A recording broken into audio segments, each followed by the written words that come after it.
My name is Casey Miller, and today we'll be making corn muffins. I'm going to teach you how to make my favorite jalapeno corn muffins. These are perfect for going along with, a soup or a stew. Tonight I'm going to make chili for dinner, so these are going to be really nice to dip in that chili. Who doesn't love a corn muffin, really? So the first thing that we're going to do today is we're going to assemble all of our ingredients and the tools that we're going to need to put this together. So first I have my baking sheet. That is going to be my muffin tin that I'm going to bake these in. You could also use a cast iron skillet. I would double the recipe for that. You could also use a glass baking tray, or really anything that you can put in the oven that has the depth to hold the batter, and is going to be, you preferably want something non-stick, but you can always line it with parchment or grease it up. I'm also going to need a mixing bowl, along with, I like to use a stiff rubber spatula. You could also use a whisk or a wooden spoon. I'm going to need a tablespoon or half tablespoon will work, measuring spoon, and then a third of a cup measuring cup, or really any measuring spoons or cups that you have that have those measurements on them. Let's see. We're also going to be making a sorghum butter to slather on these, so I'm going to need another mixing bowl and a whisk. I have chosen my whisk that goes with my hand mixer. It's just going to make it easier to whip that butter up, but if you don't have a hand mixer, no need to worry. You can always just use a whisk and your hand mixer. So on to ingredients. I have 1 box of corn muffin mix. You can use any brand. They're all the same. I've just bought the store brand. And then for my fat, I like to use bacon fat. I save it from whenever I cook bacon and put it in the fridge. You can use any fat that you like that would complement this. I would stay away from olive oil. I think the taste would be a little harsh, but you could use coconut oil, you could use butter, you could also use lard or Crisco or fake butter. I have also decided to use buttermilk in this, which I'm going to grab out of the fridge. And I like the tang of buttermilk personally. I think that it adds something that regular milk doesn't. It gives it a really nice acidity. And then we've got our diced jalapenos. I've just gone ahead and pre-diced those. You could also use a can of like hatch chilies or a little bit of rotel. This is just 1 jalapeno's worth, so about a third of a cup. And then I've got salt and pepper as well. And for our sorghum compound butter, the only 2 things that you're going to need are going to be a sorghum syrup, and you want room temperature, nice soft butter, because it's going to whip really easily. Now, if you don't have sorghum, it's a pretty specialty ingredient that is common in the southeast where I'm from. You could absolutely use molasses. You could use honey. Maple syrup would be really good. This is just a technique. You could make a compound butter out of really anything you want. You can do herbs, you can do garlic. The process is just what you need to learn, and it's very easy. And then the possibilities are endless. So let's get to making our batter. First, we're going to put our dry ingredients, which is just the box. We're going to put that into the bowl.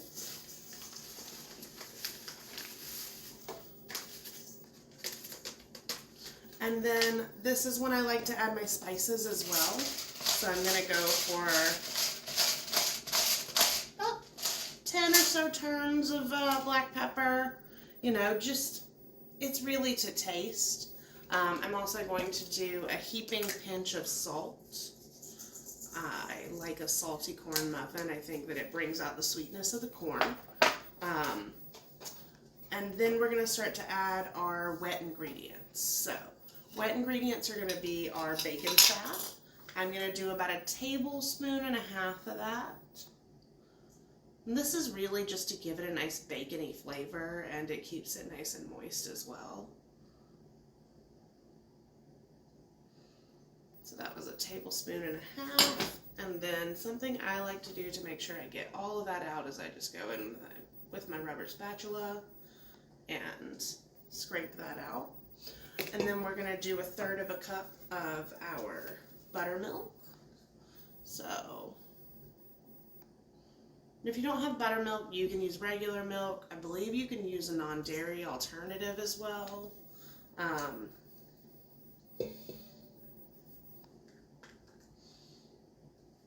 This process is really customizable, so you can put any flavors or mix-ins that you like in that.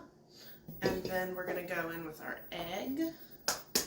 If you don't want to use egg, you could also probably use flax egg, which you make by mixing flax seeds and water, and it gets the consistency of an egg. Many vegan people use this as an alternative in baking. And then I'm going to go in here and I'm just going to lightly mix it. So I'll show you. You want to get all the lumps out, but you don't want to over mix it. So it may appear as though it is not mixed thoroughly, but that's about what you're looking for. And then last thing I'm going to do is I'm going to mix in my jalapenos. Now, if you wanted to, you could saute these first if you wanted them cooked down a little bit more. I don't mind the bite of, a partially cooked jalapeno. Oh, one thing I forgot to tell you at the top of this, you're going to preheat your oven. So mine was already preheated, but we preheat that to 400 degrees. That should have been the first step that we did. And then this is all done. So we're going to put this into our muffin tins. I am just going to scrape it I'm going to use my spatula to scrape it into my muffin tin. This is a non-stick tin, so I don't need to grease it, but if you are using like a cast iron skillet, you would want to put a little bit of your fat in there, rub it with a paper towel, and get it greased nicely. So I am going to fill these muffins about 1/2 to 3/4 of the way full.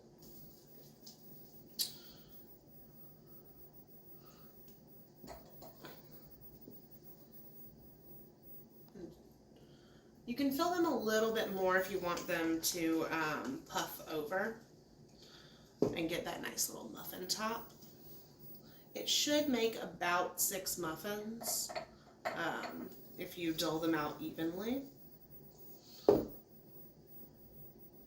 Sometimes you'll have to take a little bit and even them out.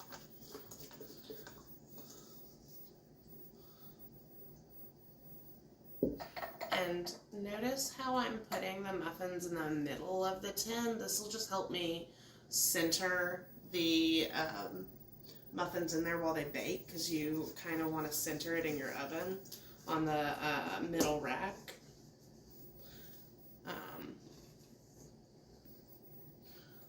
Perfect 6 muffins. So I'm going to make sure that I really get all of that out of there, because we don't want to waste any of this delicious muffin batter.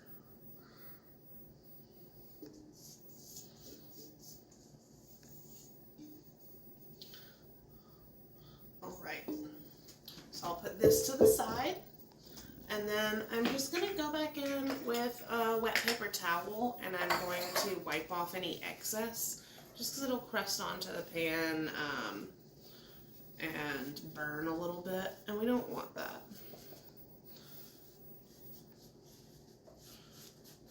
Alright, so since our oven is preheated, I'm going to go ahead and put these in the oven.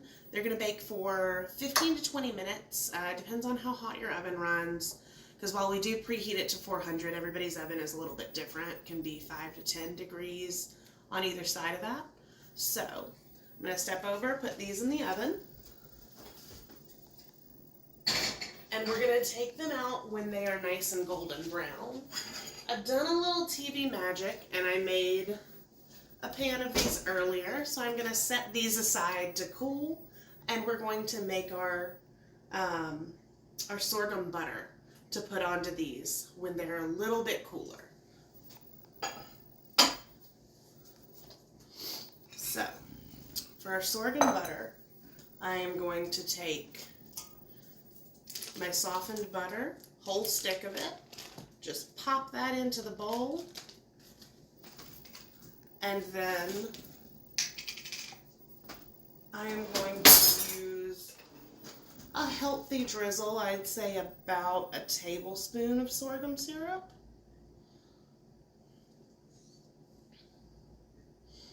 And just clean that off. And see, it's really molassesy, so honestly, you could just use molasses because I had to order this off the internet for something else that I was making. I'm just going to clean that finger off. And then we're going to put our whisk attachment into our hand mixer. I'm going to step over here where I can reach, and then just whip this butter. It's going to be a little loud.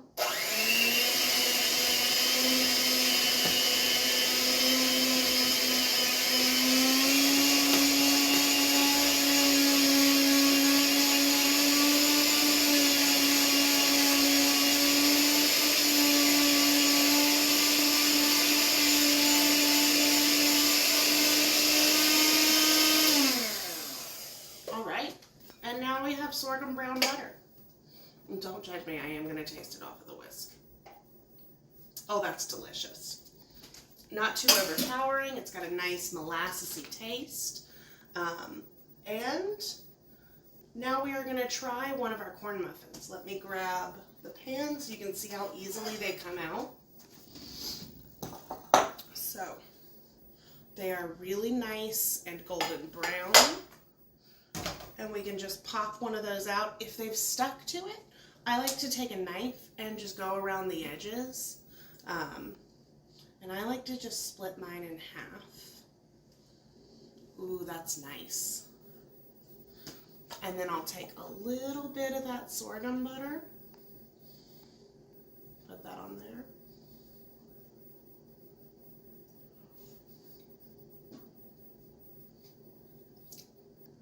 That's delicious. That's going to go so well with chili later. And I hope you guys have learned something. So you can customize every step of this process. You can choose which pan that you'd like to bake this in. You can also choose what flavors you'd like to incorporate, whether or not you want to include dairy or animal fat or even eggs. And you could even top these with cheese, and it would get a nice crispy, like cheesy layer on top. The possibilities are endless. I hope you guys have learned something, and I really hope that you'll make something delicious for yourselves as well, because you deserve it. Thank you.